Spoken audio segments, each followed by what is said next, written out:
Boa tarde a todos. Muito interessante esse ensinamento, que eu lembrei de uma pessoa no Japão, membro do nosso templo, que ela queria fazer uma doação. E aí ela teve a grande ideia, em vez de fazer a doação simplesmente do valor que ela tinha, ela resolveu apostar nas ações. E ela colocou o dinheiro nas ações. E aí começou a subir as ações. Então ela colocou, acho que era $5 mil, $5 mil, no valor equivalente, e as ações foram subindo. E chegou no valor de $120 mil. Então ela pensou assim, se chegar nos $200 mil, eu posso ficar com a metade. Então eu dou metade para o templo, metade para... E aí ela ficou na expectativa do aumento das ações. Só que começou a cair, né? Começou a cair sem parar. E aí ela ficava olhando todo dia o jornal e todo dia caindo. Até que um dia o valor chegou a menos da metade do valor que ela colocou, né? Todo esse trabalho, né, que ela teve, aí eu ao ler esse ensinamento de hoje, me lembrei dessa senhora. Mas é interessante, esse que Meishu Sama fala a qualidade do dinheiro, né? Dinheiro, ela não interessante ele falar que ganhar nas ações representa que alguém perdeu, né? Porque não aparece o dinheiro do nada, e sim alguém perdeu. E essa mesma ideia podemos dizer, esse raciocínio podemos dizer das loterias, né? Muita gente aposta alto, né, para ganhar na loteria, e aí quando alguém ganha, todo o pensamento de inveja, de raiva por alguém ter ganho o seu dinheiro, passa a estar estampado nas notas do dinheiro, ou seja, o sentimento fica impregnado no dinheiro que o outro recebe. E aí a gente percebe que os ganhadores de loteria não têm um final feliz, né? Justamente por acúmulo de pensamentos, dissonem das pessoas que não ganharam. Então é muito complexo essa ideia do dinheiro. Nós, né, que temos no Brasil, uma origem principalmente da Igreja Católica, né, podemos dizer o seguinte sobre as doações em dinheiro. Por exemplo, no Japão tem o costume, que vem do shintoísmo, de que o dinheiro que é ofertado a Deus, porque antes do dinheiro existia as coisas, né? Então era ofertado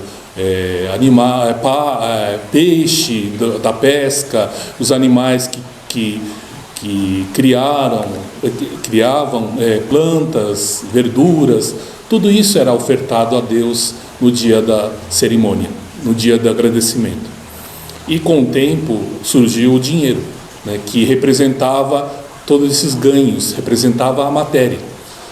Então as pessoas faziam com que escolhessem o dinheiro mais bonito da carteira, ou seja, do salário ou do dinheiro que recebeu. Então fazia questão de que o dinheiro mais limpinho, mais bonito, sem dobras, era colocado no envelope e ofertado a Deus, como se fosse símbolo, né?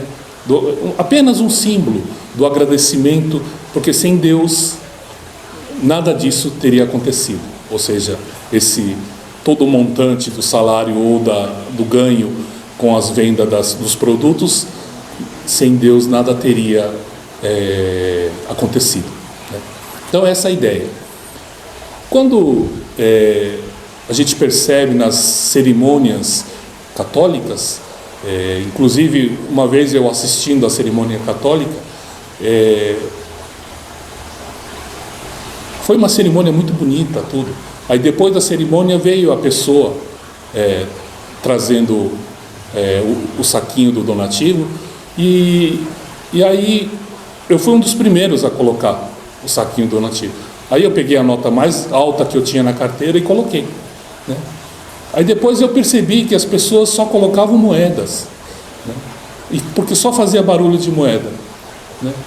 Aí eu percebi, costume isso, é apenas uma coisa em termos, como se fosse uma esmola, né?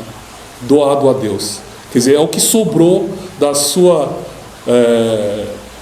do seu ganho, né? É ofertado. Então, a ideia é diferente. Tipo, Deus não precisa do seu dinheiro, e sim, né? Apenas esse é um símbolo, essas moedas apenas é simbólico. Isso é muito forte nos países católicos, né?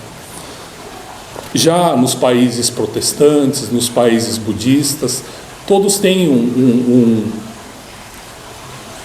aprendem, né, desde pequeno, que a necessidade, que na verdade tudo foi graças a Deus, mas que você representa, muitos fazem dízimo, muitos fazem 10%, muitos fazem mais, mas que algo que represente, né, todo o montante do que ganhou. Então, são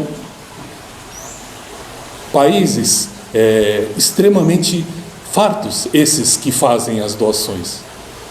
Então, se a gente vê qual que está certo, né? Por exemplo, o país que mais doa, em quantia, né, é os Estados Unidos. O país que mais faz doações para entidades, mesmo para religião, para pesquisas, para universidades, é os Estados Unidos. E mais as pessoas se engajam, dedicam, fazem trabalhos comunitários, né? Então existe um ranking mundial de países que mais doam, né? Então tem Estados Unidos, Irlanda, Inglaterra, Austrália, Islândia, quer dizer, enfim, são todos países que todo mundo quer morar, porque tem a visão da fartura material, né? Já os países de origem católica,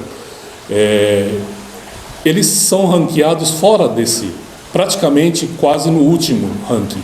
67º lugar a Itália, o Brasil cai em posição todo ano, México, enfim, países que têm esse costume católico de, né? Então, eu estou dando um exemplo assim, né? Mas mostrando que é que o Meixo Sama fala que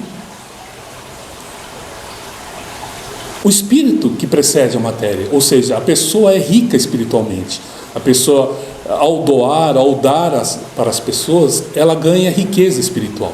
E ao ganhar riqueza espiritual, ganha-se ele na forma material. Isso o povo judeu, ele entende muito bem isso, né? Tanto é que eles, podemos dizer, os Estados Unidos, né, o país mais rico do mundo, mas justamente por ter esse povo encabeçando, né, a riqueza americana. Então é muito interessante se a gente olhar desse prisma da riqueza espiritual do ser humano, né? Já a pobreza espiritual faz com que o dinheiro ganho de alguma forma evapore, suma, né? Então esse momento brasileiro, né, podemos dizer que passa muito por isso, né? Um país tão rico assim de riquezas naturais, né? Por que passa tanto apuro? Por que passa tanta necessidade o povo, né? Então eu acho que passa por essa educação espiritual, passa por essa necessidade de entendermos essa relação do dinheiro. E na messiânica as pessoas aprendem muito fácil isso, porque é muito nítido, né? As pessoas que fazem as doações e o quanto volta multiplicado, né? Mas volta de uma forma de um dinheiro abençoado, né? Que esse é o melhor de todos, né? Muita gente fala que é um dinheiro que rende, né? Rende, diferentemente de dinheiro que some, né? Que desaparece, não consegue, nem lembra o que aconteceu, que sumiu. Então tudo isso é um aprendizado muito importante, também faz parte, né, desse mundo que nós vivemos, mas esse segredinho, né, Meishu Sama está expondo aqui nesse ensinamento, tá bom? Como temos muitas perguntas, vamos às perguntas agora.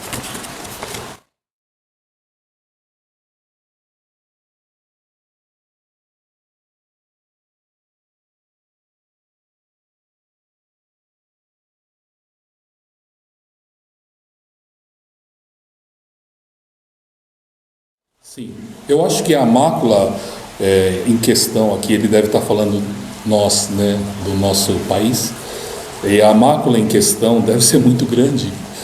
Então, só ladrões acho que não dá conta. Então precisa de grandes figurões fazendo saques assim absurdos, de valores absurdos, e fomentando essa corrupção.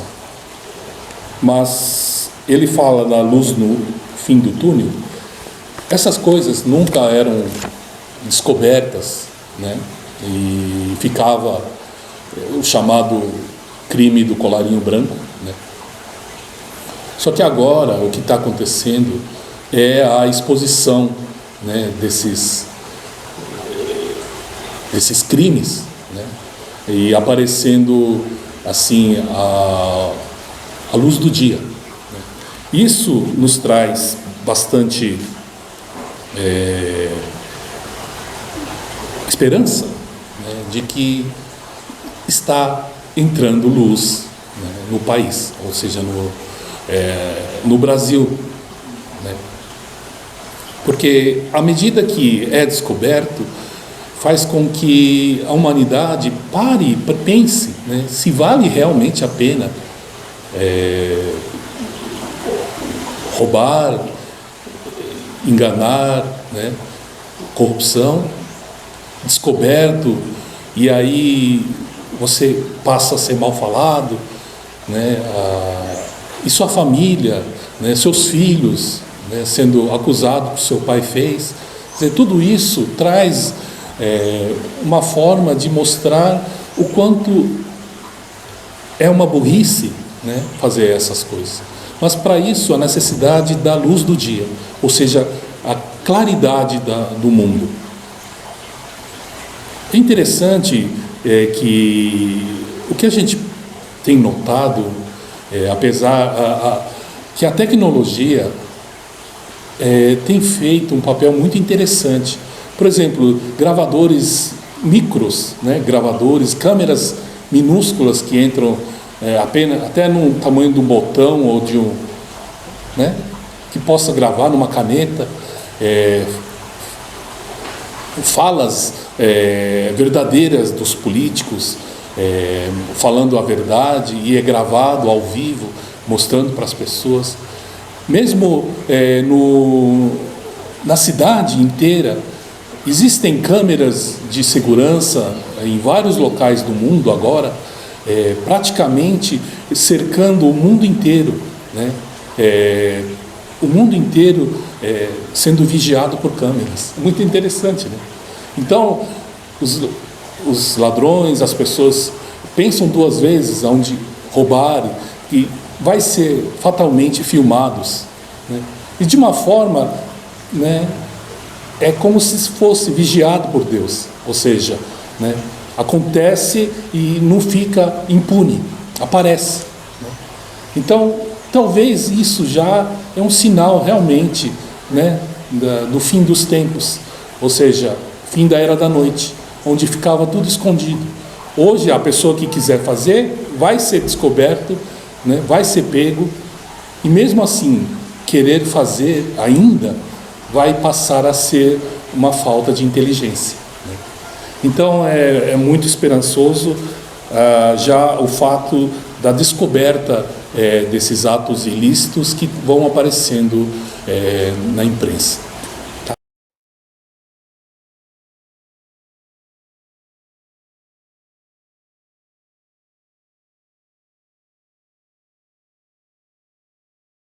Essa doença, herpes zoster, né, ele é chamado de cobré, né? Ele é originário, né, segundo a medicina, do vírus da catapora, ou seja, a catapora, né? Então, esse senhor, aos 75 anos, aparecer isso, eu acredito que seja na infância, que nem tomado algo que impediu essa eliminação através da catapora. Então, nada mais é do que a doença, essa hereditária, né, que não foi curada. E aí, aos 75 anos, né, aparece com muito mais força. Mas é importante você cuidar da pessoa, ministrando bastante jorei nos rins da pessoa, pois é uma toxina que fica, né, no sangue. Então, ao ministrar bastante nos rins, ao filtrar o sangue, ou limpar o sangue, o rim limparia as toxinas, e assim melhorando mais rápido. Mas fazendo isso, a melhora é gradual, mas permanente, né?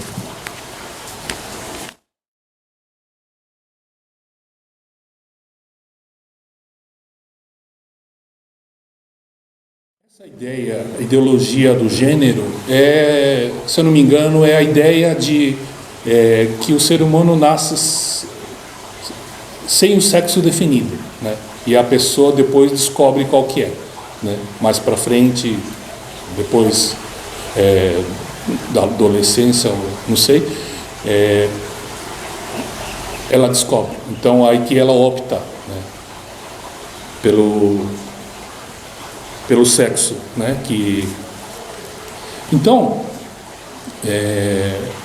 o que o Meishu Sama diria é uma coisa que essa ideologia de gênero é uma coisa muito recente, né? Mas então, na época de Meishu Sama não se falava disso. Então, fazer uma ponte dos ensinamentos de Meishu Sama sobre a questão, podemos dizer a seguinte resposta, né? Meishu Sama dizia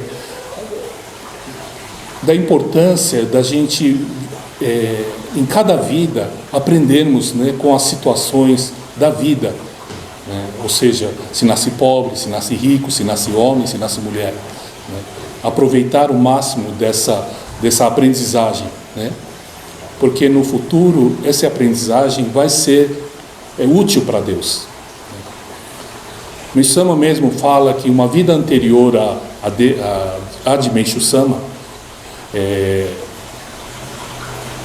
a anterior, ele fala que foi uma dona de casa na cidade de Atami, né? Então, e que as outras vidas, sem ser essa, sempre foi uma figura de homem, né? Então, essa última, como figura de mulher, fez com que ele aprendesse muita coisa, né? E ainda naquela época do Japão feudal, muito centrado no homem, né? O quanto que a mulher sofria naquele país. Então, quando Meishu Sama no trato com a esposa, todas as coisas que era referente a essa tradição, podemos dizer, do homem, né? Machista, podemos dizer, né? Por exemplo, andar o homem 2 passos à frente sempre, nunca na mesma linha. Essas coisas que, né, tinha muito no século XIX. E então ele fazia questão de andar aparelhado à esposa, né? Só para quebrar essa ideia, esses costumes, né? Mas justamente por ele ter nascido mulher na última encarnação. Então, mesmo no trato era de extrema delicadeza, a própria pessoa dele, né, tinha um toque de uma delicadeza assim, tenra, né, de uma ternura, né? Então tudo isso podemos dizer que é plano de Deus, né, para que nascesse Meixo Sama. Então, para nossas vidas também é a mesma coisa, né? Podemos nascer homem, mulher, né? E com isso faz com que o aprendizado seja completo.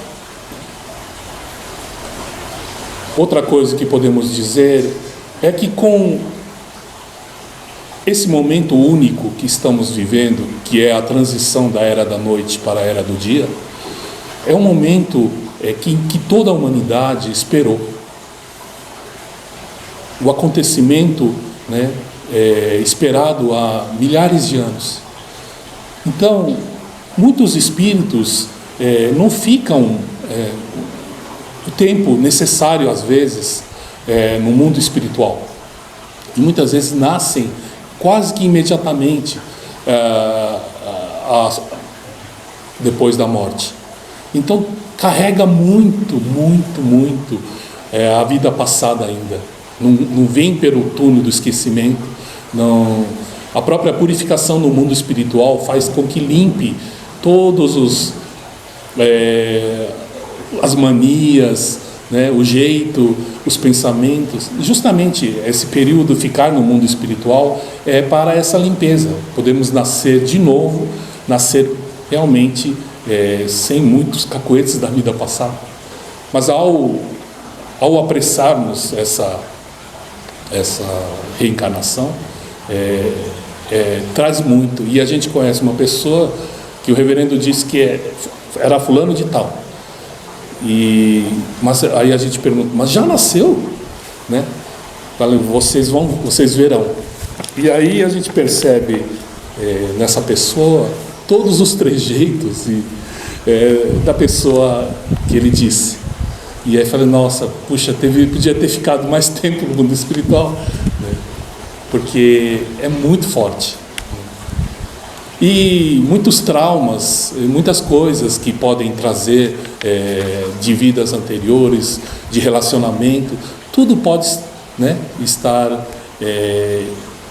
inclusos nessa opção, né, que a pessoa vem para o mundo. Então, é muito complexo botar uma lei e unificar tudo, né?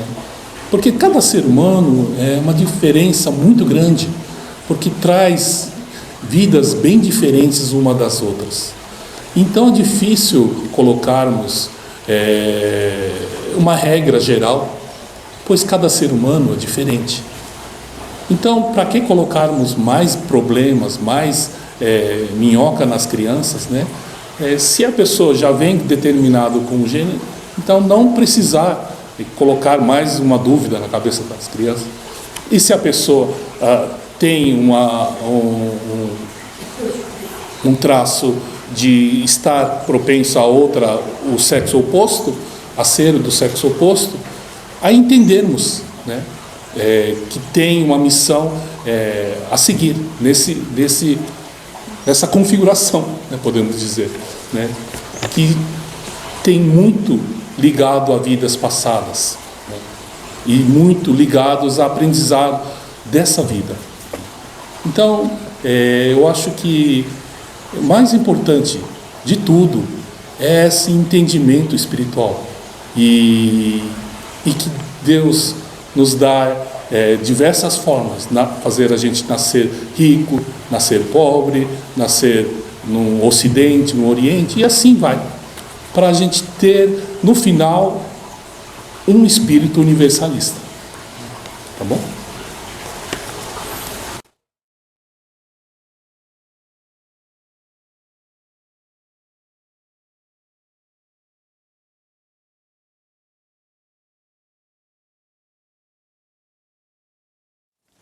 Essa própria oposição do marido ainda não chegou ao nível espiritual desejado da pessoa, né? Ou seja, em que o marido e a esposa possam fazer parte dessa construção do reino do céu na terra. Então, eu entendo o que ela, né, a agonia dela de querer fazer cada vez mais, né, algo ligado à construção. Então eu diria para essa pessoa ter paciência, né, e continuar nas dedicações, né, ou, se possível, explicar, né, levar a pessoa para os locais em que estão sendo construídos esses protótipos, né, de um novo mundo, para que, de alguma forma, a luz desse local faça que essa pessoa, né, entenda o verdadeiro propósito do ser humano, né, que é criar um mundo melhor, que é de dedicarmos à causa divina, de ajudarmos o próximo, né? Então eu acho que mais do que falar é mostrar, né? De alguma forma tentar mostrar para essa pessoa.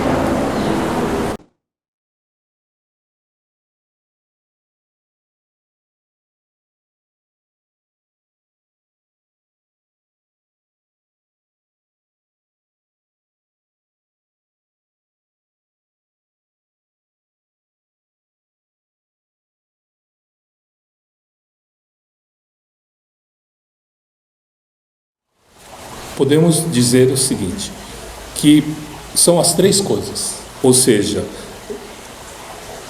há um reflexo da elevação, né, dos antepassados no nível espiritual, a melhoria do yukon da pessoa, ou seja, a sementinha dela subindo nos níveis espirituais, e o enfraquecimento, acontecendo isso, há o enfraquecimento do espírito secundário. Então, essa pessoa, tenho certeza que tudo isso está acontecendo na vida dela, né? Eu acho que é o conjunto de todas as coisas. Ou seja, Meishu Sama deu todas essas dicas de como proceder. Então, ela colocou os nomes dos ancestrais para serem homenageados, orado, feito oração, né? Dedicando a causa divina, enfraquecendo o espírito secundário, né? Ela teve esses resultados, que no final das contas foi a ordem que ela colocou na vida dela, organizou a vida dela, porque até então estava tudo misturado, secundário, os espíritos ancestrais tudo junto, né? Embolados. Então, colocando cada um no seu lugar, no respectivo lugar, fez com que a vida entrasse em perfeita harmonia, né? Ou seja, na ordem que Deus nos ensinou. Então eu acho que são as três coisas dela, o que ela achar que estão certas, né?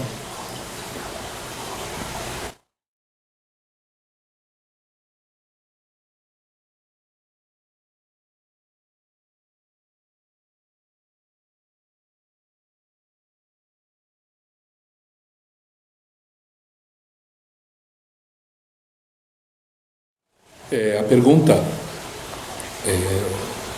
o reverendo sempre disse isso nas aulas, né? É o que ele sentia. Então ele ia nos locais de muita aglomeração, às vezes ele sentia que estava voltando com mais gente junto com ele. Isso acontecia muito, né, com ele. Só que aí ele já na frente do altar e pedia luz a todas essas almas, esses espíritos, e na hora eram encaminhados para cada um no seu lugar, né? Porque no mundo espiritual eles enxergam o ser humano nessa visão, ou seja, se é o ser humano com luz ou sem luz, né? Eles enxergam assim. E ao portarmos o Hikari, a gente ganha uma luz que não é nossa, e sim de Meishu Sama.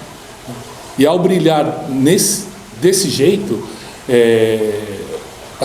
os espíritos acham, nossa, encontrei o espírito que vai me ajudar. E aí vai junto, né? Então, aí a pessoa fala assim, então o que eu faço para me livrar desses espíritos, né? É que quem tem essa luz, geralmente são pessoas que querem ajudar o próximo, né? Por isso dessa luz. Essa luz é proveniente desse espírito, ou seja, desse sentimento. E você apenas querer se livrar desse... Para começar, tudo vem pela afinidade, né? Para começar. Então é algo com afinidade ao seu espírito, né? E querer se livrar desses espíritos mostra que o seu espírito não está de acordo ainda com o espírito do Hikari. Então, quando recebemos o Hikari, nós agradecemos e pedimos que nós possamos ser instrumentos, né, em ajudar os outros. Esse é o nosso propósito ao receber o Hikari. Então, querer ter o Hikari somente para a proteção da sua pessoa e da sua família, né, não está ainda de acordo, né, do que realmente é necessário. Basta vir ao templo, basta vir à frente do altar e fazer uma oração, que na hora você sente a felicidade desses espíritos sendo encaminhados, né? Então, por que não de fazer isso? Então, eu acho que a mudança de pensamento é importante nesse aspecto, né? De que nós temos a ferramenta de poder ajudar verdadeiramente os espíritos. Então, a regularidade, a vir ao templo, pedir a Meishu Sama, pedir a Kannon, né? Justamente passa por isso. Vem no mundo, vem, né, vem puxando os espíritos com afinidade para dentro do templo, e assim o templo, assim a luz, né, emanada por Meishu Sama, faça a salvação dessas almas. Então eu acho que essa ótica, né, a nova ótica é necessária, né, porque senão a gente vira o famoso cabide de Ohikari, né, que a gente só... Porque antigamente o Hikari tinha a ideia de proteção só, né? Então chamava-se de Omamori. Omamori nada mais é do que uma proteção individual, né? A pessoa pendura no pescoço para ganhar uma proteção individualizada. Só que o Hikari é muito mais, é algo que, né, vai para fora, né? E a partir do momento que você pendurou o Hikari, para começar você tem uma afinidade com o Meishu Sama, né? Porque senão nem penduraria o Hikari, né? E fazer jus a essa afinidade é necessário lermos ensinamentos, fazermos orações, né? E estarmos sempre conectados às cerimônias, justamente para podermos ajudar quanto mais almas e espíritos também, né?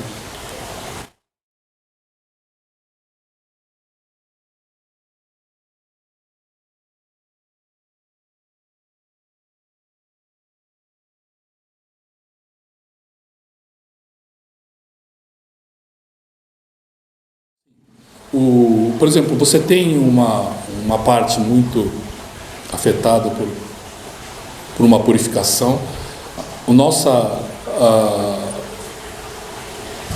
atenção vai direto ao ponto. Então, o jorei, todo mundo focaliza onde a pessoa está sofrendo. Faz parte, a gente entende isso, porque é o ponto onde está o sofrimento. Mas, por exemplo, no caso de tumores, câncer, né, o reverendo sempre dizia que a importância de se ministrar ao seu arredor, né, ou os outros órgãos que não está ainda afetado, né, porque é uma doença que alastra, então ele alastra pelo enfraquecimento de outras partes, né. Então o reverendo ensinou-nos que fortalecer as partes boas, né, que para poder vencer essa batalha, né, ou seja, fortalecer uns que estão bom ainda em volta, e com isso diminuir, né, cada vez mais o foco, né, da purificação. Então é uma outra ótica, uma nova visão, né, de como é importante o todo. Então, ministrar bastante nos rins, né, nos órgãos que têm a missão de filtrar, de limpar, que tem a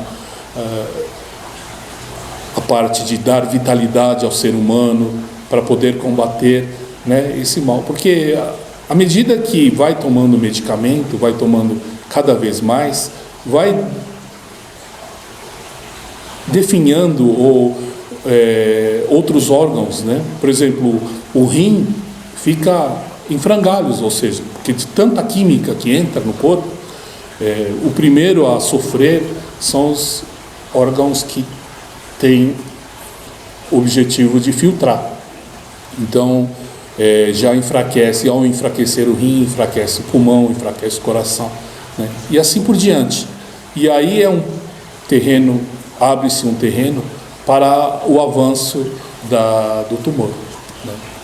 Porque enfraquece, é igual defesa numa guerra, né? Você enfraquecendo as defesas dos terrenos que ainda não foram dominados, ela se alastra com facilidade. Então esse jeito de pensar, eu acho que é importante para a gente, né? Não focar no problema, né? E sim no que ainda está bom. Isso cabe também no trato com as pessoas, né?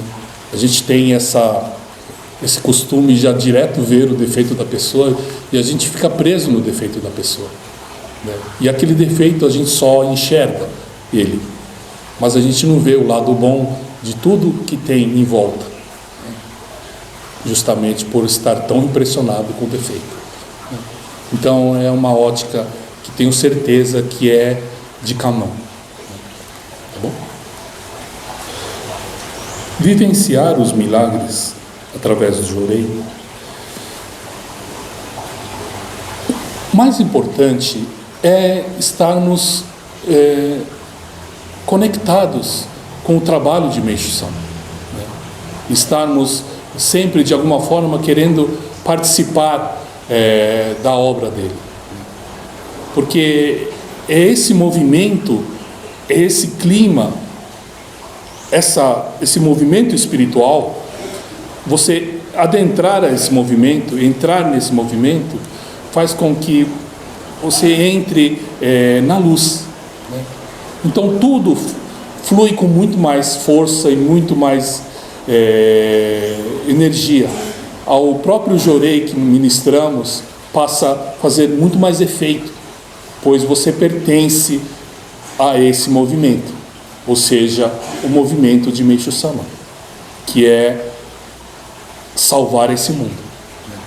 Mas se você fica fora desse movimento, apenas como querer vencer na vida, querer ter uma vida mais tranquila, nada assim que seja do ser humano, normal do ser humano, né? Mas justamente só pensar no seu bem-estar, de alguma forma, enfraquece muito o próprio Jorei, né? Então, para vivenciar verdadeiros milagres, é justamente estarmos conectados. Para muita gente que dedica e ministra bastante Jorei para as outras pessoas, dedicar ao próximo, acontece da gente assistir, né, grandes milagres, maravilhas, né? E isso sim, né, é o que alimenta a nossa fé, nossa alegria de poder estar ajudando outra pessoa. Então, estar encaixado de alguma forma no plano de Deus é o verdadeiro caminho para a gente vivenciar esse verdadeiro milagre. Essa é a continuação da pergunta anterior, né? Podemos dizer. Essa comunhão, né, com Deus e Meishu Sama, temos uma grande ferramenta para acontecer essa comunhão, que é os ensinamentos de Meishu Sama, né? Ao lermos os ensinamentos de Meishu Sama, além de recebermos luz que emana das próprias letras, né, a gente sintoniza com a vontade de Meishu Sama, né? Sintoniza com a vontade de Deus. E ao sintonizarmos com a vontade de Deus, é a comunhão com Deus. Podemos dizer que temos essa grande maravilha, grande ferramenta, né? Porque às vezes, quando não se lê ensinamento, mesmo que a pessoa tenha bastante fé em Meishu Sama, ao não ler os ensinamentos, às vezes passa a praticar coisas totalmente fora do plano de Deus, né? Por justamente a gente não ter, não saber, né, o que realmente Meishu Sama deseja. E com isso, às vezes a gente perde muito tempo, né? Apesar da fé, apesar da sua devoção, né? Então, é um verdadeiro guia para a nossa vida espiritual. Ao lermos ensinamentos com singeleza, com aceitação e com muita, assim, né, ser honesto, né, a leitura faz com que esse ensinamento passe a entrar para dentro do nosso corpo para ser também, né, o nosso ensinamento, nossa forma de viver. Então eu acho que a gente tem essa maravilhosa ferramenta. Eu acho que passarmos para as pessoas, a melhor forma de passarmos para as pessoas é que as pessoas sintam a luz, né? De alguma forma, recebendo o Jorei, dedicando a causa divina, lendo o ensinamento, de alguma forma a pessoa sinta a luz de Deus, sinta aquele calor, sinta aquele amor, sinta aquela coisa que não dá para explicar por palavras, né? E ao sentir, ao receber a luz, acontecem milagres. E aos milagres que a pessoa jamais pensou que ia acontecer na vida dela, né? Através dos milagres, a própria pessoa chega à conclusão de Meishu Sama, ou de Kanon, ou de Deus Supremo, né? E o importante não é a gente passar essa conclusão, porque senão fica a imposição, né? Você tem que acreditar que é assim, né? Não, a pessoa, Meishu Sama vai dar os sinais, os milagres, e aí a própria pessoa vai chegar à sua própria conclusão, né? E essa própria conclusão é que vale, porque para Kanon tanto faz o que a pessoa pensa, ela quer que a pessoa se salve, né? em detrimento a ele mesmo, dele não ser chamado por Deus Supremo, ele não vai ficar chateado, né? Ele não vai, pelo contrário, se isso faz com que a pessoa se salve, ele vai fazer esse sacrifício, ele vai fazer essa doação, ela vai fazer o máximo por essa pessoa. E por esse simples fato de ser o criador, né, dessa própria pessoa, é como se fosse, né, o pai ou a mãe, né, querendo o bem do filho, né, querendo que o filho desperte, querendo que o filho de alguma forma saiba quem é o pai. Então eu acho essa preocupação a menor, e sim a preocupação máxima é que a pessoa consiga de alguma forma receber jorei, poder dedicar, né? E aí estará aberto para essas grandes lições, né, espirituais. Então, Kanon é a divindade que se sacrifica, que faz tudo pelo ser humano, né? Ele quer, mesmo em detrimento ao seu próprio corpo, à sua própria pessoa, à sua própria essência, se ele puder de alguma forma ajudar, ele fará. Isso a qualquer custo. Isso o que quer? Isso quer dizer que é o próprio Criador, é o próprio Pai, é a própria Mãe, né? A própria que faz tudo pelo ser humano. Então, o jorei, né, é a junção de três energias, né? A energia do fogo, né? A energia da água e a energia da terra, né? Isso forma o jorei, né? Nessa trindade forma-se o jorei. Aqui podemos dizer que Kanon, ela vem, por exemplo, sim, Kanon tem,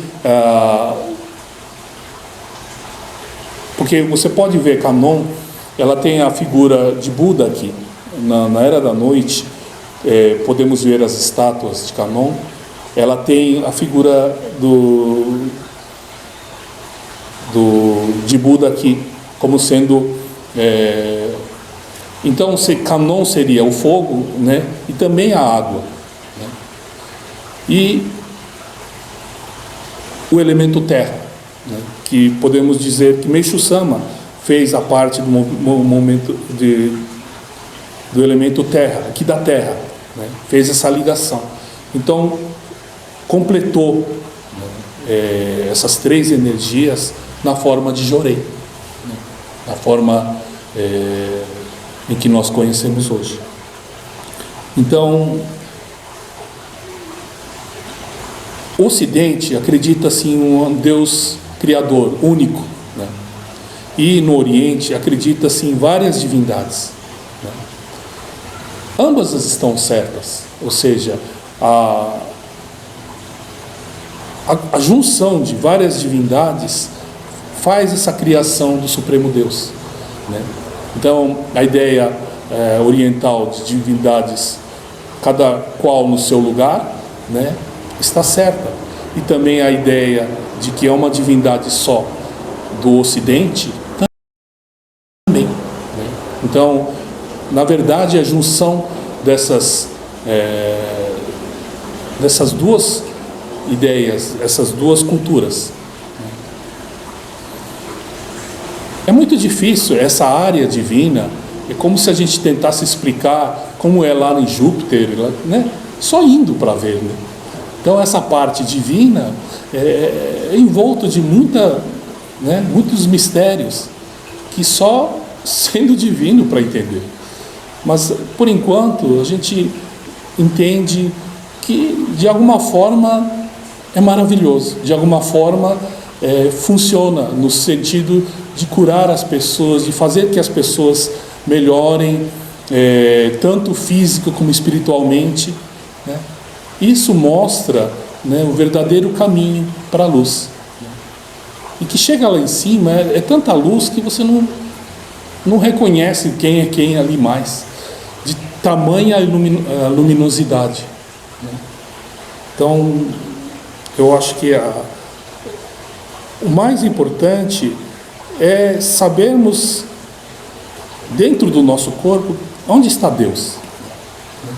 Então, dentro do nosso corpo, dentro da gente, da nossa alma, onde está? E aí podemos simbolizar como sendo no coração a morada de Deus. Então, eu acho que isso é mais importante.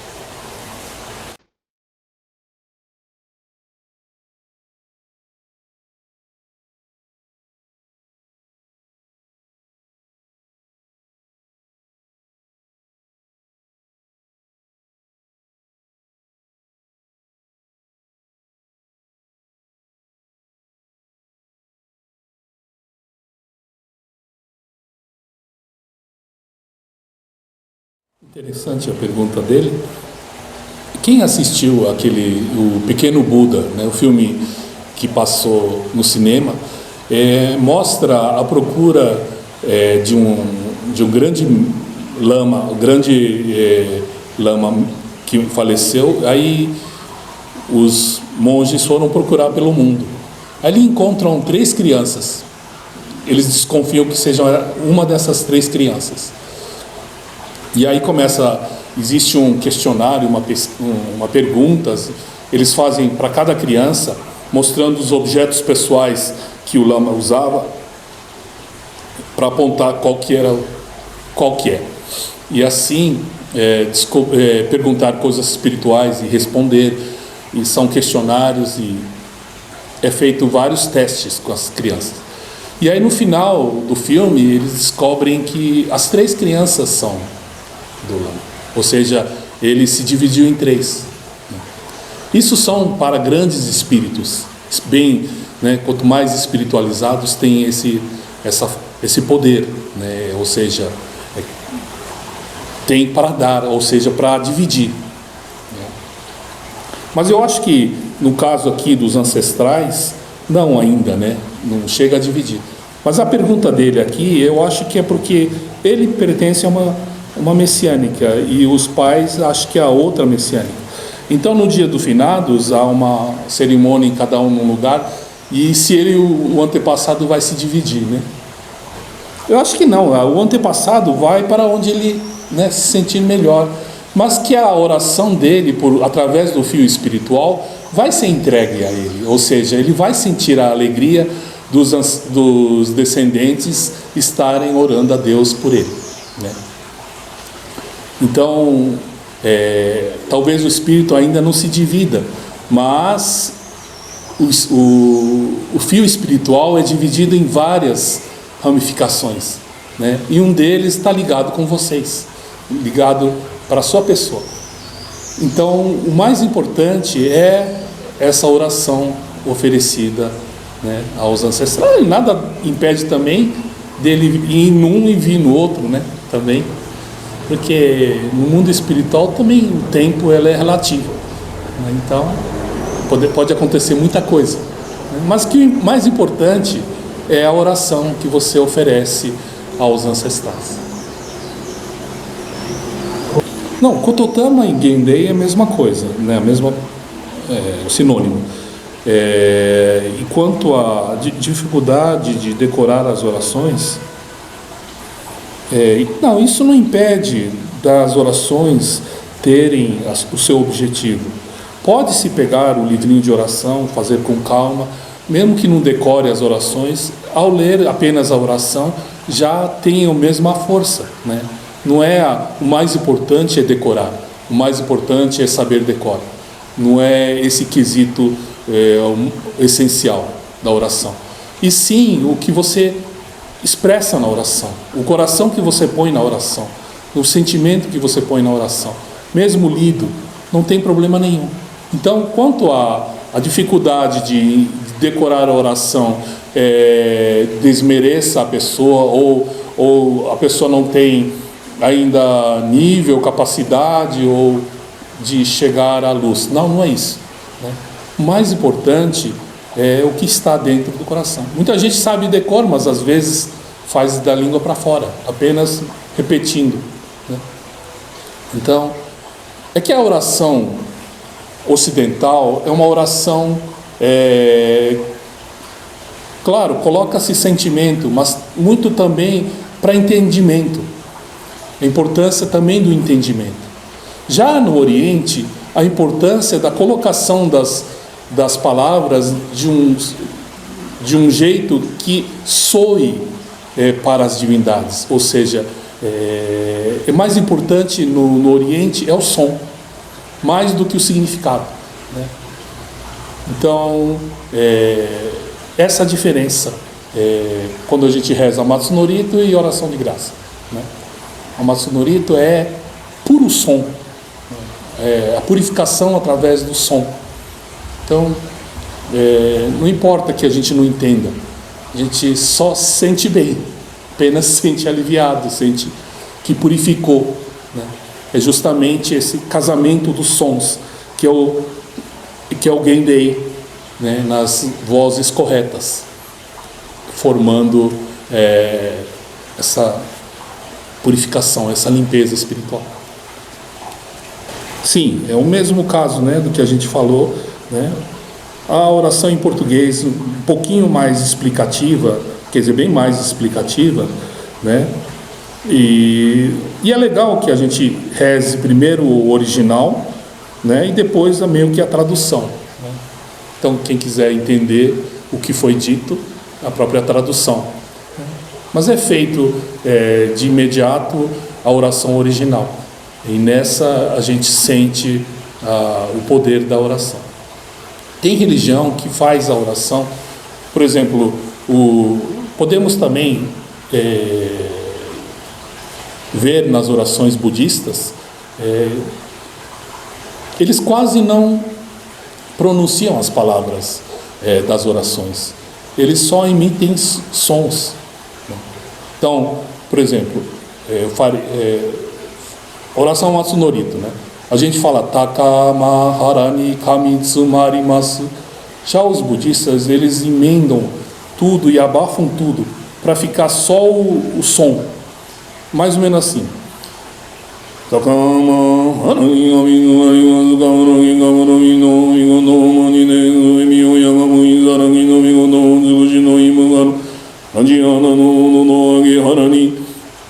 Né? Vocês percebem a força desse som?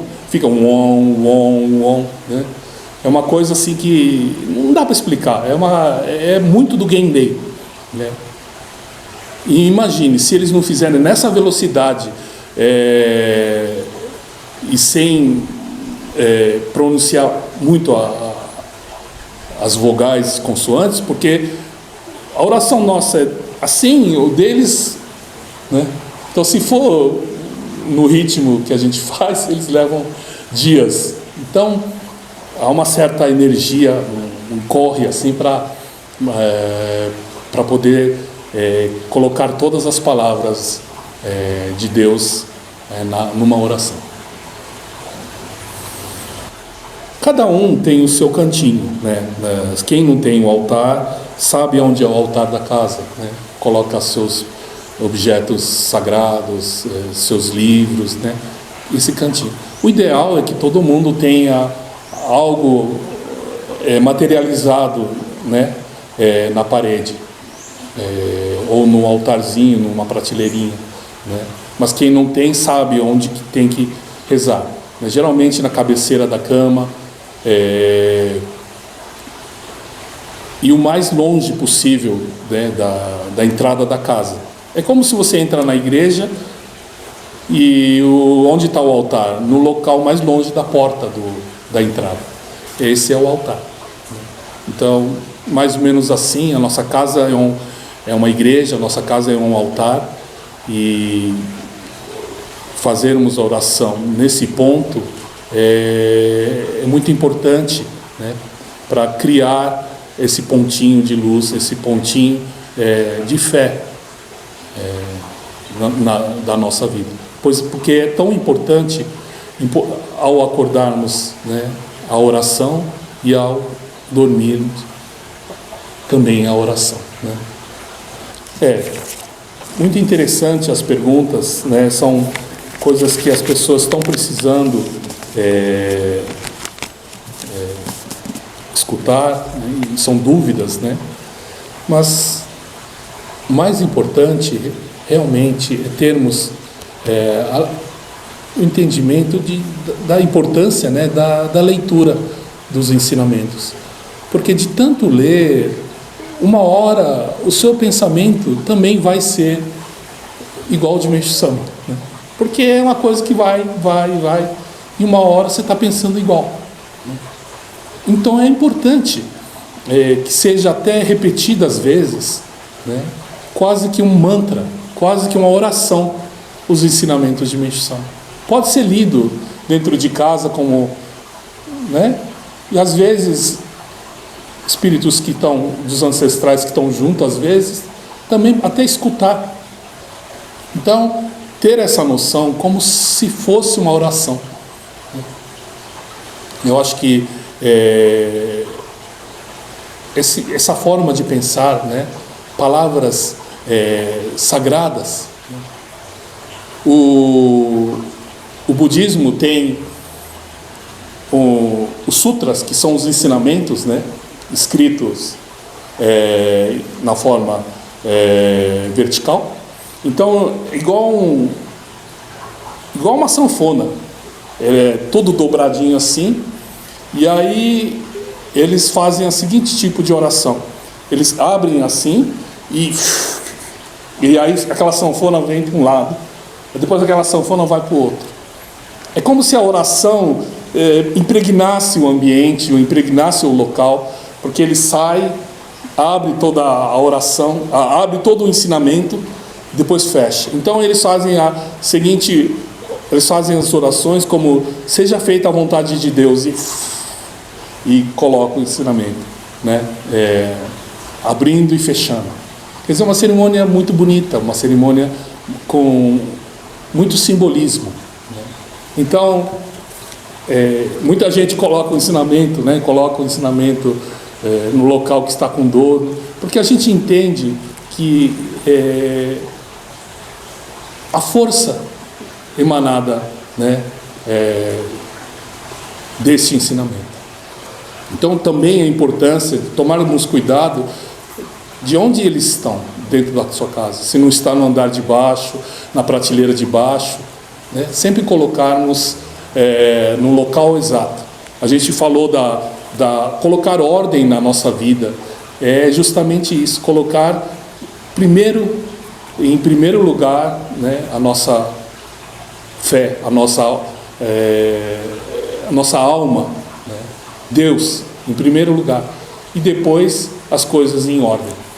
E isso facilita muito, abre um caminho para a descida da luz, pois está tudo organizadinho, e aí a luz percorre nesse local organizado. Quando está desorganizado, há interrupções da luz de Deus. Então, Meixo Sama pedia muito cuidado, né, com essa parte da ordem. Tá bom? Muito obrigado pela presença de todos.